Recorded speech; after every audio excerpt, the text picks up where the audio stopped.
good day, my friends. It's your old pal Jordan the Lion. Happy Easter. He is risen. I hope you're all having a wonderful Easter. Hope you're celebrating. I hope you're with your friends and family if you celebrate Easter. Today, you know, I had kind of one of those days where I was like, I wasn't gonna make a video, but then it dawned on me, you know, this is the first time that I have been in Ohio visiting my family for Easter since I moved away when I was 18 years old. That would have been 1990, and there's a very good reason for that.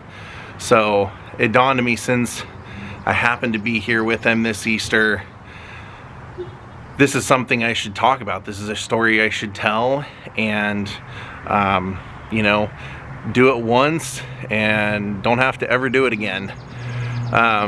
So Easter is by far the worst holiday for me, and it was the year of 1990 that I had the worst Easter of my entire life. And today being Easter, I can't help but think about that. So to give you a little bit of the backstory, when I was 5 years old, my parents ended up getting a divorce. And I guess that would have been 1986. I didn't really, I knew what it meant when it happened, but it didn't really seem to affect me, you know? I know that's one of those things that they always say is like so traumatic in children's life, but for some reason the idea of living with my parents at separate places didn't really seem to bother me. And if anything, I noticed once they weren't living together, they both seemed a lot happier, that's for sure. And my dad especially, I remember, it seemed like his days to have us were Thursdays and every other weekend, I believe was the schedule. And so when he had us, he was always doing something with us. Like I never really remember being at home doing nothing. He was always taking us somewhere, like a car show, fishing, hiking. If it was raining, we'd go to the mall and hit toy stores and look around.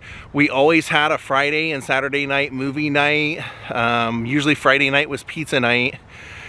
And I remember after they got divorced, it seems like it was the very first year, maybe it was a little longer. I'm just going off of, I don't really like to talk to my mom about this subject because I know it's not something she wants to talk about either. Because, you know, as I go through it, I'm sure you'll understand. But yeah, so it seems like it was a little over a year, and it was a Thursday that I was with him, and he was walking around in pain. And I remember him saying, Jordan, I know we want to do some fun stuff today, but I gotta go to some stores and find a pain reliever. He was looking for like a salve or a lotion or something that he could put on his thigh, because his thigh was just killing him. And I remember him walking around with a really bad limp. My dad had been in the was a National Guard, so he did have some resources as far as getting help. So the next time I talked to him, he said that he had been to a doctor and he had found out that that pain in his leg was actually a tumor, and that it was cancerous, and that which I had no idea what that meant. I mean, I'd never heard of any of that stuff before, but what it meant was, he said that he was sick and that he had to leave and go live in a hospital in Washington, D.C. for, you know, however long it took. And he kind of was just preparing me, I guess, for the fact that he might not come back, but I never thought of it that way. And I don't know how long he was gone. In my memory, it felt like it was a year. It felt like he was gone for like a year. We got periodic phone calls from him. Not a lot, because when he would call, they had him like so heavily sedated, he sometimes didn't make a ton of sense. And even in photos that I've gotten since, they're photos of him in the hospital and stuff, and you can see in his face that he's just so medicated and everything. But after like a year of him being in Washington, D.C., and us getting sporadic calls and things, all of a sudden he was cancer free and he got to come home.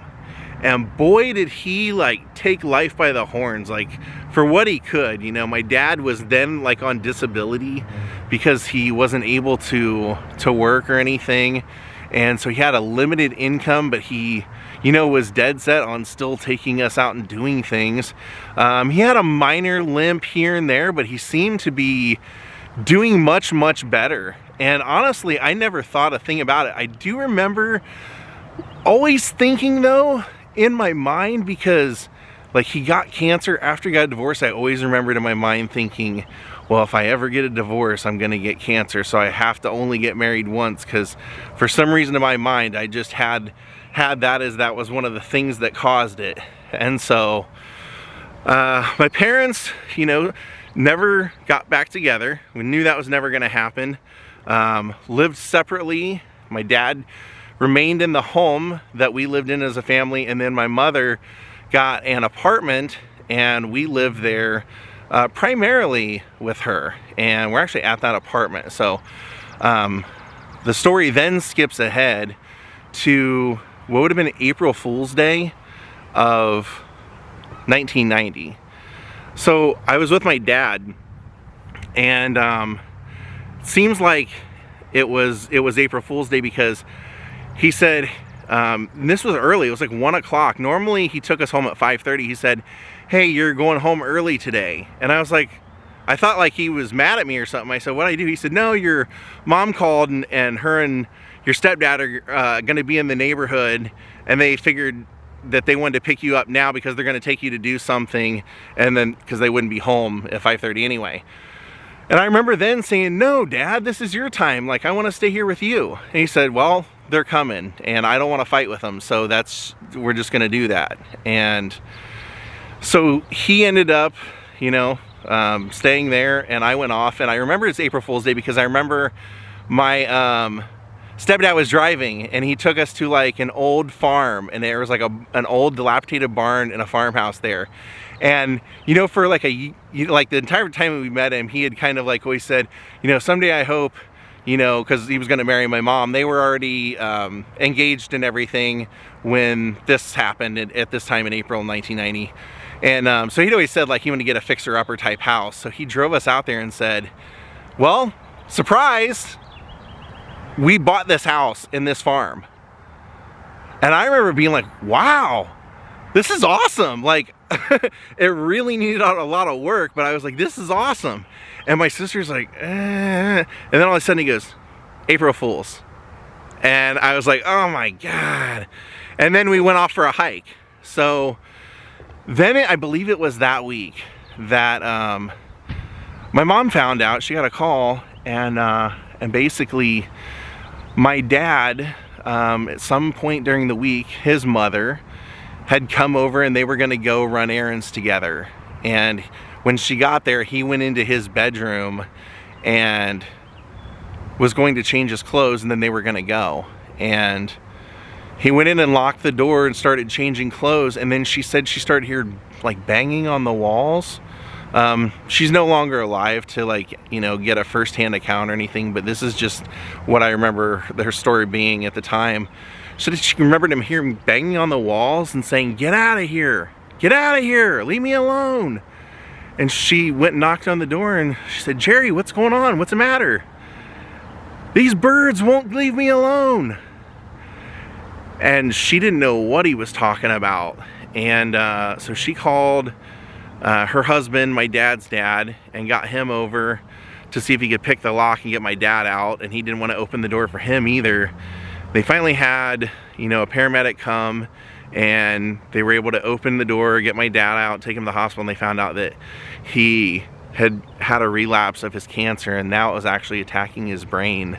And that while he was in his room changing, he just started having hallucinations, and thought that the birds that were chirping outside his window were trying to get in and get him. So he went into the hospital, and at the time I was 8 years old. So they, of course, hospitals have restrictions on ages that they allow kids in to see, and it seems like at that time the big thing was that you had to be 9. and that when he was in there, it seemed like my mom had been calling and trying to battle with him and saying like, look, he's 8.5 years old and this is serious and he wants to see his father, and she'd been like kind of battling for this, it would seem like all week, and it seemed like he was in there for 2 weeks. And so this really no changes that I was being told of during that time. So I was very optimistic. I thought because he had beat it before, and he was young and I was young and I didn't know anybody that didn't have a dad, that nothing bad was going to happen to him.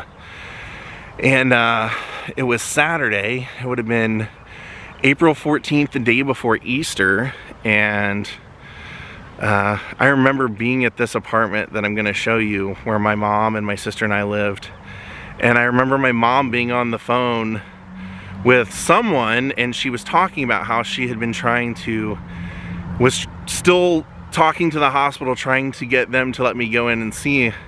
And while she was talking to them, I was in the living room and I was watching a movie called Flowers in the Attic. So this apartment down here in the end was ours. The ground floor was the living room, and I was watching Flowers in the Attic in there. And in the movie, at the very beginning, this family finds out that their father is killed, and the family has no other option but to go live with their mother's parents, who are wealthy, in their mansion. But once they get there, they find out that the grandparents really want the kids forgotten about and lock them in an attic, and want their daughter to go off as though she never had kids.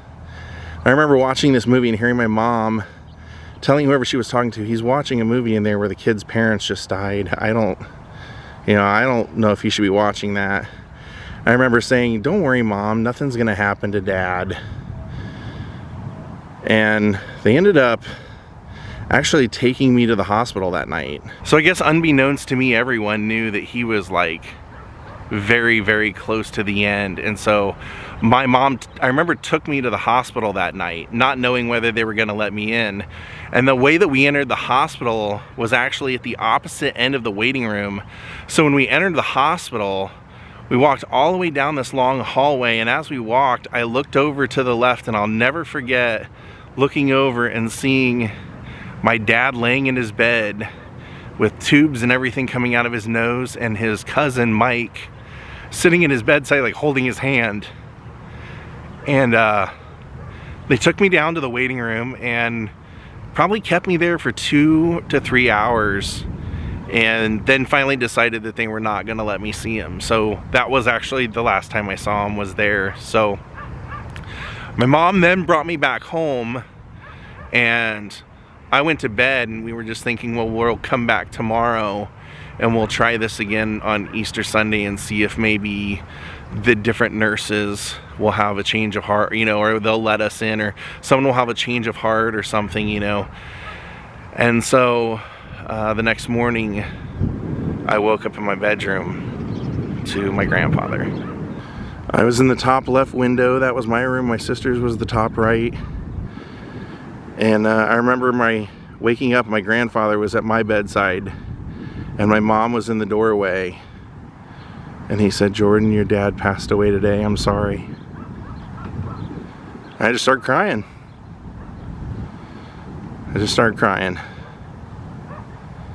Definitely did not blame my mom for not wanting to be the one to tell me. And my grandpa's strong. He was the kind of guy that could do something like that. So we were actually driving by here the other day, and he pointed to that apartment building and he said, "Gosh, I remember putting those water beds together that you guys had there. What a pain those were." And I said, "Do you remember telling me about Dad passing away?" And he said, "Yeah, I do." He said, "That was tough." So we ended up getting dressed and went over to my grandmother and grandfather's house, my mom's parents, the grandfather that you guys know. And we celebrated Easter.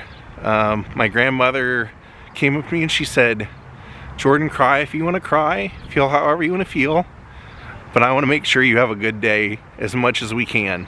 So they still hid the Easter eggs in the yard. We still had the food and everything. And then sadly, we found out that some family members on my dad's side took the opportunity when he passed away to immediately go to his house and start emptying out all of the things that they wanted from his house.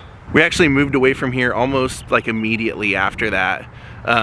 This happened. My dad actually passed away on April 15th, and school ended the end of May, and we had already rented a new house, so we moved right away. And I fell into a pretty heavy depression.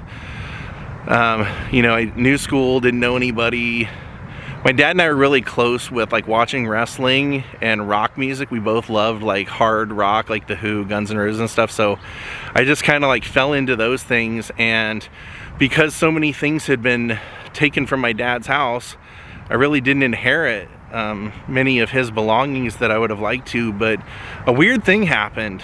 Everything that I inherited, including his waterbed, I developed a massive fear of from that day on, and couldn't keep them, like the clothes that I got that were his, or just things that he made, pocket knives, things like that. I couldn't keep him in my bedroom. I was terrified that like I was gonna die if they were in there or something. I couldn't sleep in the bed, and this went on for months. And then finally my parents just said, hey, if you're not gonna sleep in that bed, let's just get rid of it. You know, it doesn't make any sense for you to have a bed you can't sleep in.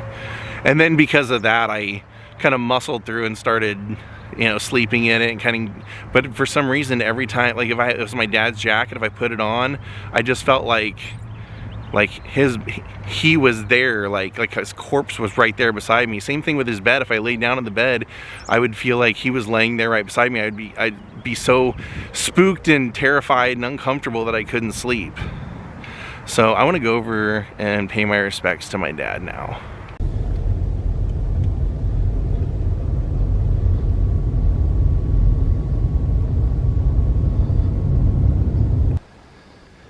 Yep. His headstone could certainly use a good cleaning, but never will there be a sadder Easter than that. Kids never think they'll be without their parents, and parents never think they'll be without their kids.